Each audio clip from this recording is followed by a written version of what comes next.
नमस्कार दोस्तों, आप सभी का एक बार फिर से स्वागत है हमारे चैनल जतिन लाइफ स्टाइल में। आज सुनते हैं फाल्गुन मास की कृष्ण पक्ष की विजया एकादशी की व्रत कथा।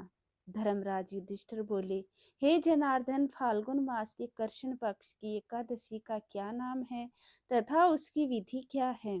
कृपा करके मुझे बताइए।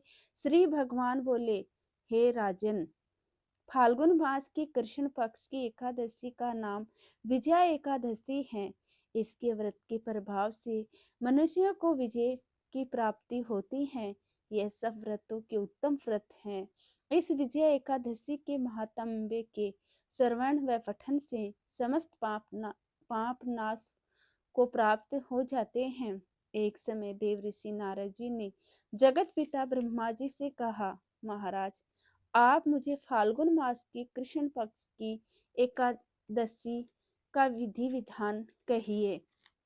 ब्रह्मा जी कहने लगे कि हे नारद, विजया एकादशी का व्रत पुराने तथा नए पापों का नाश करने वाला है। इस विजय एकादशी की विधि मैंने आज तक किसी से भी नहीं कही। ये समस्त मनुष्यों को विजय प्रदान करती हैं।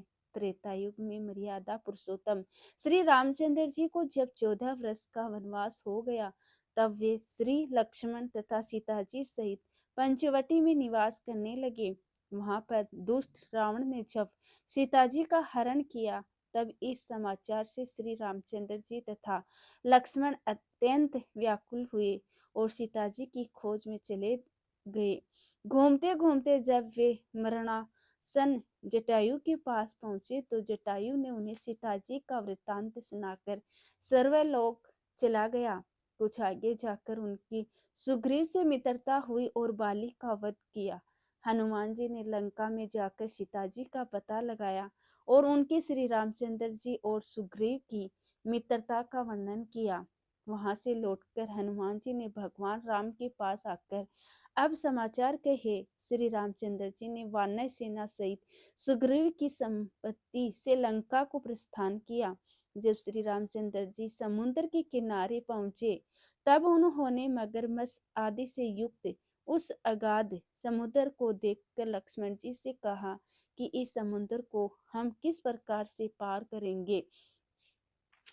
श्री लक्ष्मण जी ने कहा, हे पुराण पुरुषोत्तम, आप आदि पुरुष हैं, सब कुछ जानते हैं। यहाँ से आधा योजन दूर पर कुमारी द्वीप में वकदा लंबे नाम के मुनि रहते हैं। उन्होंने अनेक ब्रह्म देखे हैं। आप उनके पास जाकर इसका उपाय पूछिए।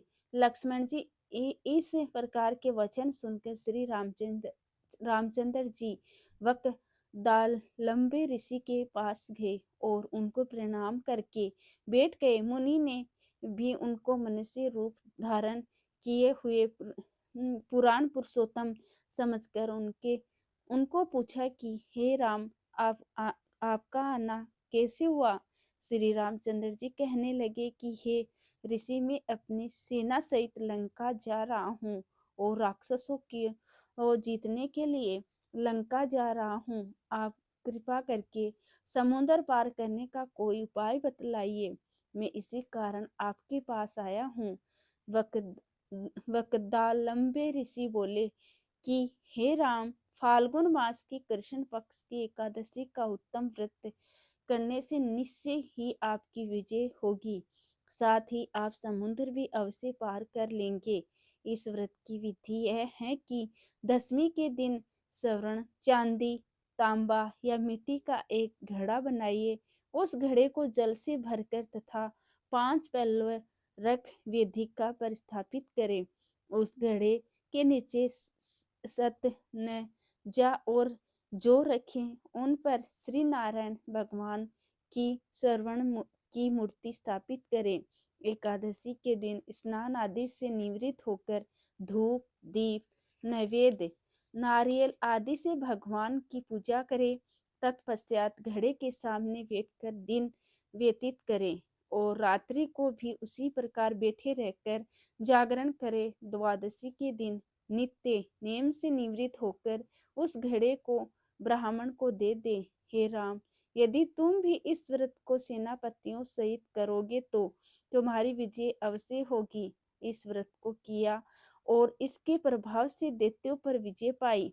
अतः हे राजन, जो कोई मनुष्य विधि पूर्वक इस व्रत को करेगा, दोनों लोकों में उसकी अवश्य विजय होगी। श्री ब्रह्मा जी ने नारद जी से कहा था कि हे पुत्र, जो कोई इस व्रत के महात्म्य को पढ़ता या सुनता है, उसको विजय वाजपेयी यज्ञ का फल प्राप्त होता है। तो दोस्तों, यह कथा आपको कैसी लगी, कमेंट बॉक्स में जरूर बताइए। और कमेंट बॉक्स में जय श्री कृष्ण और जय माँ एकादशी जरूर लिखिए। तो दोस्तों, यह थी फाल्गुन मास की एकादशी की कहानी। आपको ये कहानी कैसी लगी, कमेंट करके जरूर बताएं। और साथ ही साथ मेरे चैनल जतिन लाइफ स्टाइल को सब्सक्राइब करना ना भूले। धन्यवाद दोस्तों।